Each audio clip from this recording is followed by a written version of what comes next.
gobierno de Venezuela rechazó la designación como grupo terrorista al inexistente creado por Estados Unidos Cartel de los Soles. La Cancillería venezolana indicó que la infame y vil mentira busca justificar una intervención ilegítima e ilegal en la nación bolivariana. A una semana para las elecciones generales, candidatos presidenciales en Honduras cierran campaña. El 30 de noviembre se elegirá al nuevo mandatario, los 128 diputados y sus suplentes y los 298 alcaldes y vicealcaldes. Y ataques de Israel a Beirut causaron un total de 5 muertos y 28 heridos, según el balance ofrecido por el Ministerio de Salud Pública libanés. En la capital se movilizaron para denunciar las continuas agresiones y llamaron a la resistencia.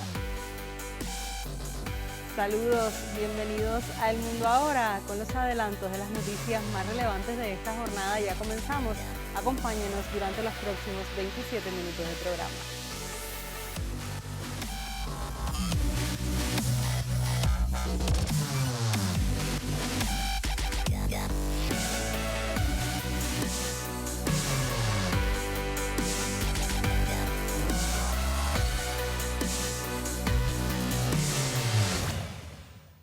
Iniciamos con las noticias del panorama internacional más relevantes. El gobierno de Venezuela rechazó este lunes que Estados Unidos designe como grupo terrorista al que considera inexistente Cartel de los Soles y apuntó que la administración de Donald Trump reedita una vil mentira para justificar así una intervención. A través de un comunicado, la Cancillería venezolana indicó que esta infame y vil mentira busca justificar una intervención ilegítima e ilegal contra Venezuela bajo el clásico formato estadounidense de cambio de régimen. El texto agregó que resulta necio que el gobierno venezolano pierda parte de su valioso tiempo de gobernar para tener que responder a estas infamias y calumnias. Afortunadamente, el pueblo venezolano está más unido y cohesionado que nunca, atendiendo la vida nacional en todas sus dimensiones y encaminado en las festividades navideñas. El gobierno de Nicolás Maduro instó a la administración de Trump a rectificar esta errática política de agresiones y amenazas rechazadas por el propio pueblo norteamericano y que advirtió afectan el desarrollo de los pueblos del Caribe y en nada contribuyen a un verdadero y genuino combate contra el tráfico ilícito de drogas. ¿Qué ha sucedido en estas 17 semanas de acoso militar, diplomático, político, mediático? ¿Qué ha sucedido?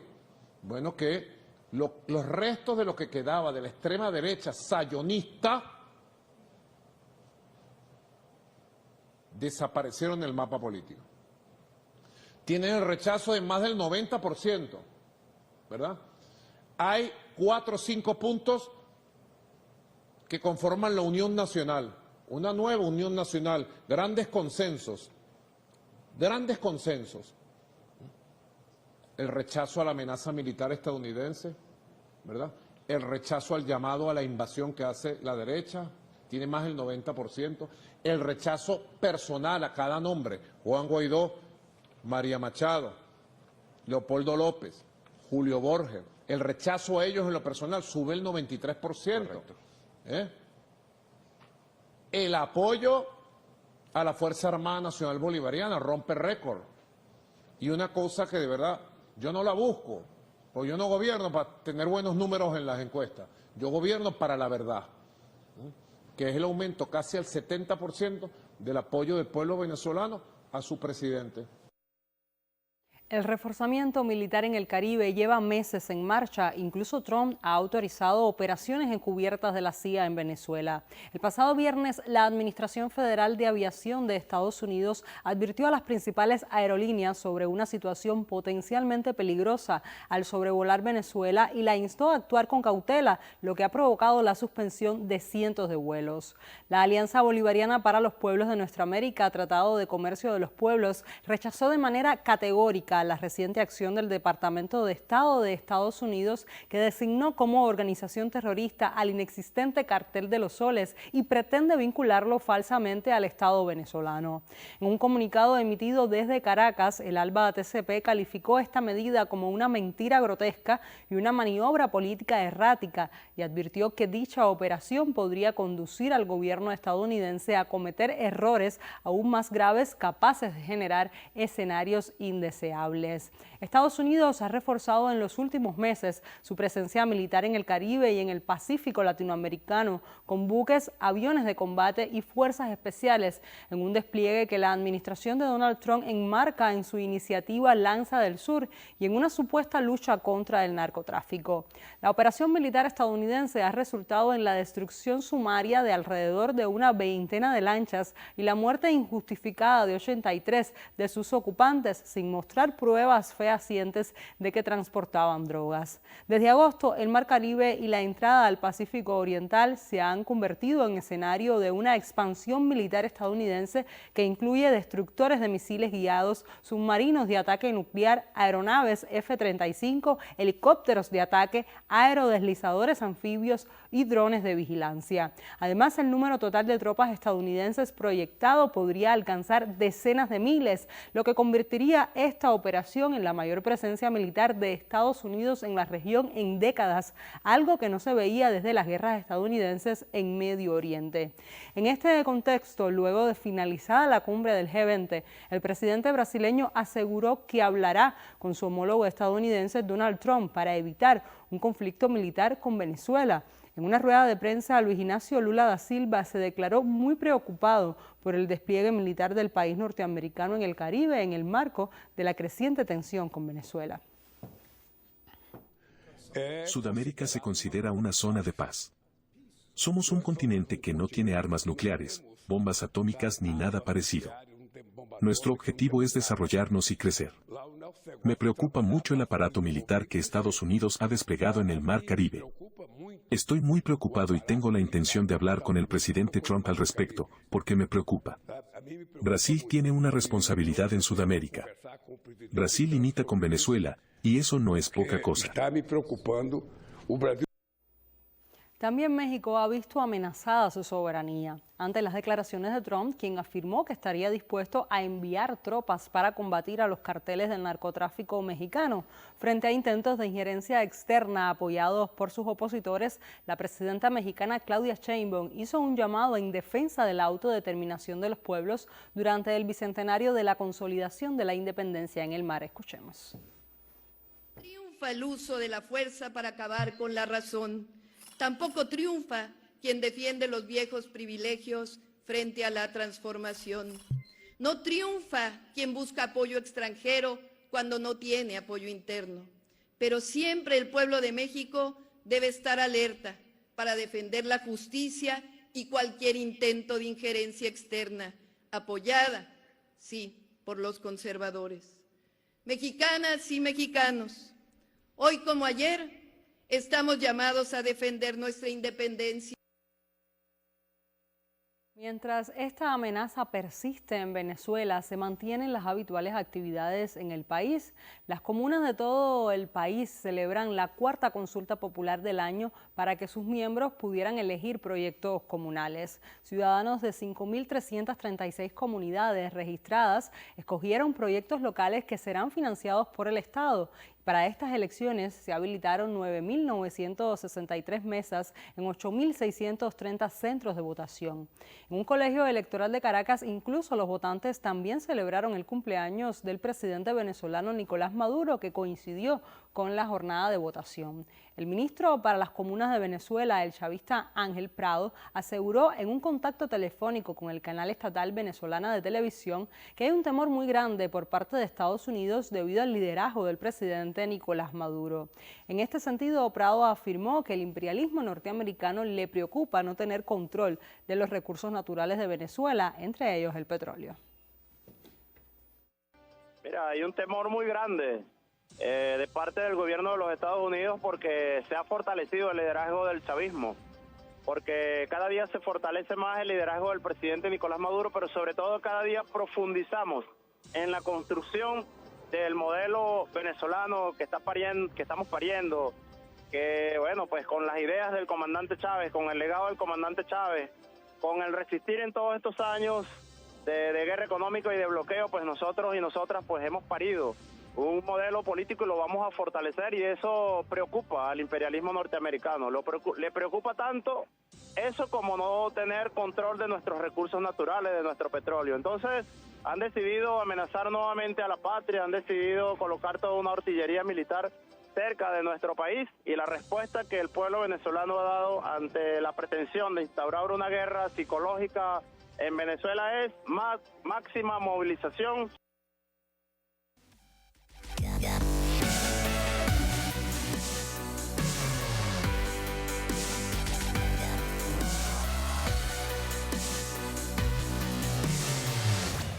Seguimos en Latinoamérica. Este lunes fue el último día permitido para actividades proselitistas en Honduras antes de las elecciones generales el próximo domingo 30 de noviembre. La contienda política entró en su fase final con los cierres de campaña de los principales aspirantes presidenciales, Rixi Moncada, Salvador Nasralla y Nasri Asfura. Más de 6.5 millones de ciudadanos están convocados a ejercer su derecho al voto. La elección no solo definirá al nuevo presidente o presidenta de la República, sino que también elegirá a un total de 449 cargos públicos en diferentes niveles de gobierno.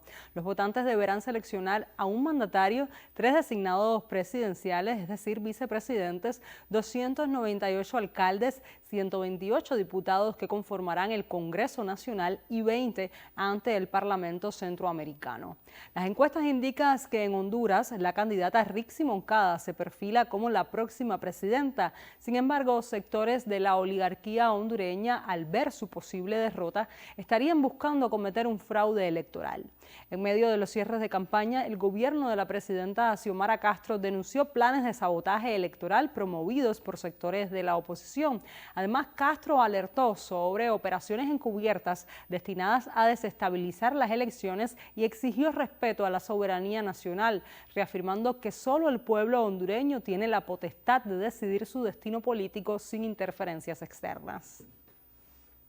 Y podría estarse reproduciendo eso ha sido denunciado con pruebas por Marlon Ochoa, el delegado comisionado del Partido Libre en el Consejo Nacional Electoral, y presentó una prueba que entregó al Ministerio Público, a la Fiscalía General de la Nación, unos audios que han sido auditados internacionalmente, en el cual se dan algunos detalles del fraude, donde habría supuestamente injerencia de algunos oficiales de las Fuerzas Armadas que están siendo investigados, y que la conversación era entre la que en ese momento era presidente del Consejo Nacional Electoral, miembro del Partido Nacional, delegada del Partido Nacional, y un prominente dirigente del Partido Nacional. Acto en la ciudad de Tegucigalpa, la ciudad más grande y poblada de Honduras, así como el centro político, industrial y administrativo del país. Rixi Moncada, candidata del Partido Libre de Honduras, aseguró que continuarán gobernando para el pueblo. La candidata del partido gobernante dijo en su discurso que va a hacer que la riqueza le llegue a las familias luchadoras en el país.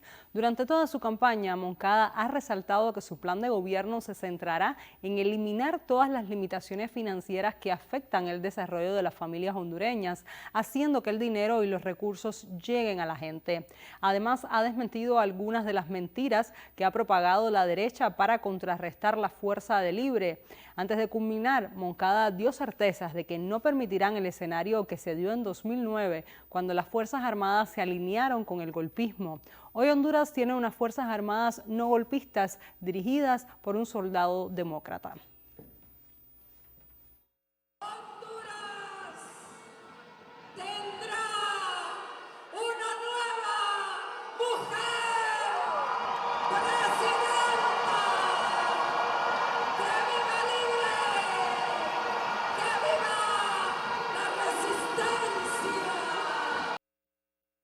En días anteriores, dirigentes del Partido Libre cuestionaron con dureza la audiencia promovida por los partidos Nacional y Liberal en el Congreso de Estados Unidos, donde se intentó utilizar el espacio para obtener apoyo político de Washington y alterar el resultado de las elecciones para evitar un nuevo triunfo popular.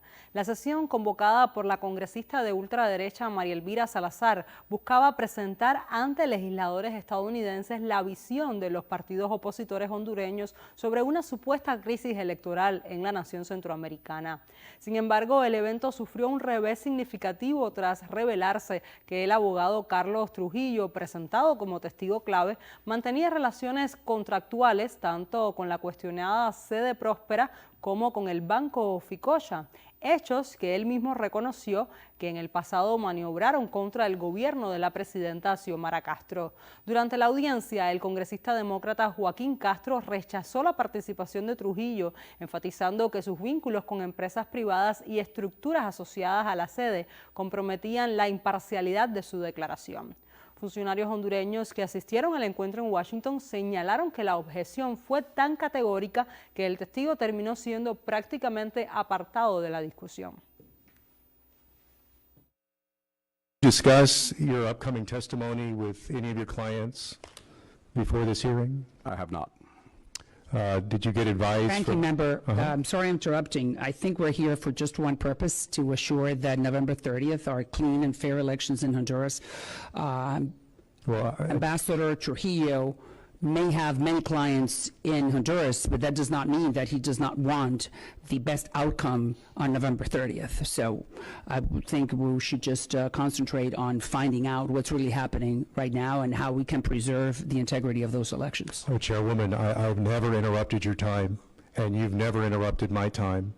And these are fair questions about a witness, especially when the witness talked about conflicts of interest of others in Honduras. I think it's fair to consider whether there's conflicts of interest being presented to us here today. De estas denuncias, el otro candidato con posibilidades del Partido Liberal, Salvador Nasralla, participó la noche en el cierre de campaña fuera del país en la ciudad de Miami, Estados Unidos. Desde la nación norteamericana aseguró que es el único candidato presidencial que tiene las manos limpias para viajar sin problemas a la nación, donde otros temen ir muy pronto. De presentador de televisión a candidato presidencial por tercera vez, Salvador Nasralla ha transitado por diversos partidos y alianzas. La devoción religiosa y los constantes cambios de bandera refuerzan el carácter cambiante de Nasralla, cuya estrategia electoral enfrenta dudas sobre la viabilidad de sus propuestas y su verdadero compromiso político. Desde su incursión en la política hondureña hace más de una década, Nasralla ha sido una figura tan mediática como polémica, a tal grado que lo han bautizado como el Milei hondureño.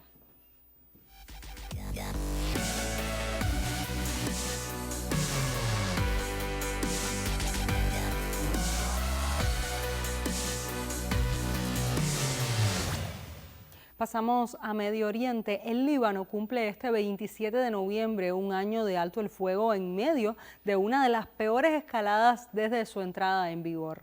Desde el cese de hostilidades, la misión de paz de la ONU en el Líbano ha contabilizado unas 10.000 violaciones del pacto, 7.500 de ellas aéreas y casi 2.500 terrestres, solo en su área de operaciones en la franja fronteriza y no incluyendo los incidentes registrados en el resto del país. En menos de una semana, Israel ha matado en los suburbios de Beirut al máximo jefe militar de Hezbollah, Haitham Ali Tabatabai. Ha perpetrado su ataque más mortífero en un año al dejar 14 muertos en el campo palestino de Ay en Helu y ha ordenado evacuar varias localidades meridionales para lanzar una ola de bombardeos contra ellas. La muerte del máximo jefe militar de Hezbollah ha sido considerada como el cruce de una línea roja. Israel afirma que tenía como objetivo al oficial militar de Hezbollah, Ali Tabatabai. Hace poco, las fuerzas de defensa de Israel atacaron al jefe de Estado Mayor de Hezbollah en el centro de Beirut, quien lideró el fortalecimiento y el armamento de la organización terrorista. El primer ministro Netanyahu ordenó el ataque por recomendación del ministro de Defensa y del jefe de Estado Mayor de las Fuerzas de Defensa de Israel. Un representante de Hezbollah criticó el ataque contra la zona residencial.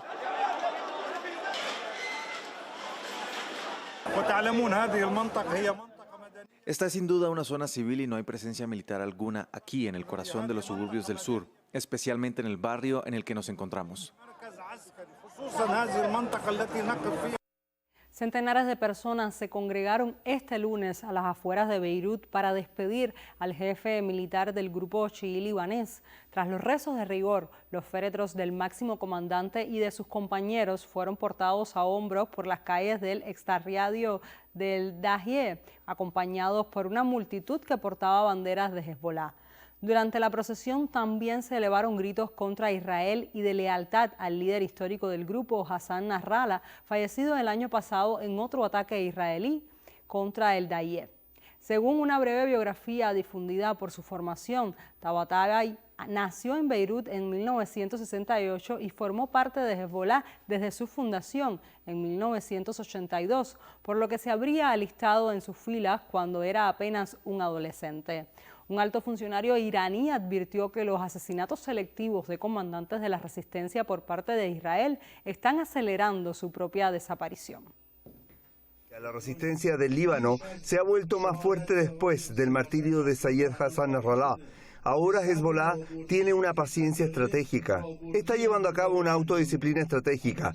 El frente de la resistencia debe decidir por sí mismo, pero en mi opinión, la paciencia de las fuerzas de la resistencia deben ser reconsideradas. Que Israel venga y abuse del alto el fuego, abuse de las negociaciones, abuse de la paciencia de Hezbollah y de Hamas, esto debe tener un punto final.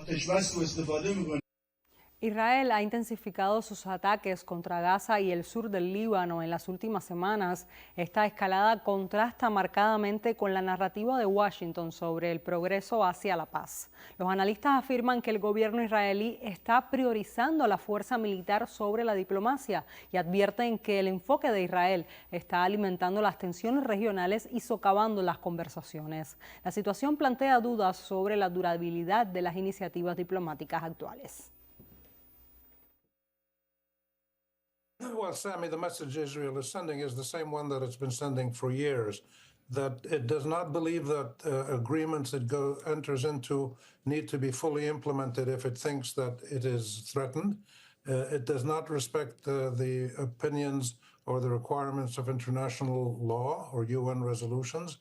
It only responds to intense pressure from one or two parties that can impact it, like the United States, for instance. And it'll do whatever it wants to do, including kill, destroy, smash economies, expel people, whatever, and colonize land. It feels that it must assert its supremacy in the historic land of Palestine, which is Israel and the West Bank, Gaza and East Jerusalem. And this has been consistent for many years. Mientras en Gaza el alto al fuego se mantiene en gran medida, pero la violencia reciente por parte de Israel y de militantes palestinos pone en riesgo la tregua, dijo este lunes al Consejo de Seguridad el coordinador especial adjunto de la ONU para el proceso de paz en Oriente Medio.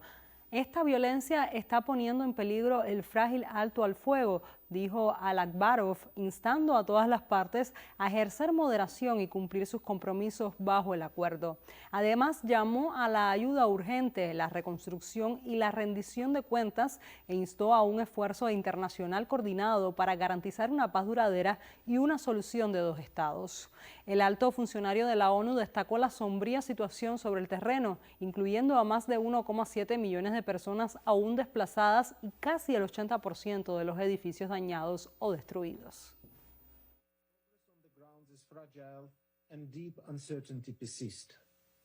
We must seize the opportunity before us to chart a better future for Palestinians, Israelis, and the wider region.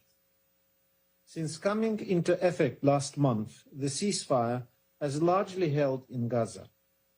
However, recent airstrikes by Israel on populated areas have caused numerous casualties and significant destruction. Palestinian militants in Gaza have also continued sporadic attacks on Israeli soldiers, causing fatalities. This violence is jeopardizing the fragile ceasefire, and I urge all parties to exercise restraint and fulfill their commitments under the agreement. I recognize the commitments made last year by the parties and the exceptional efforts of the mediators, Egypt, Qatar, Turkey, and the United States in sustaining the deal. The Security Council has also taken an important step in consolidation of the ceasefire with the adoption of the Security Council Resolution 2803.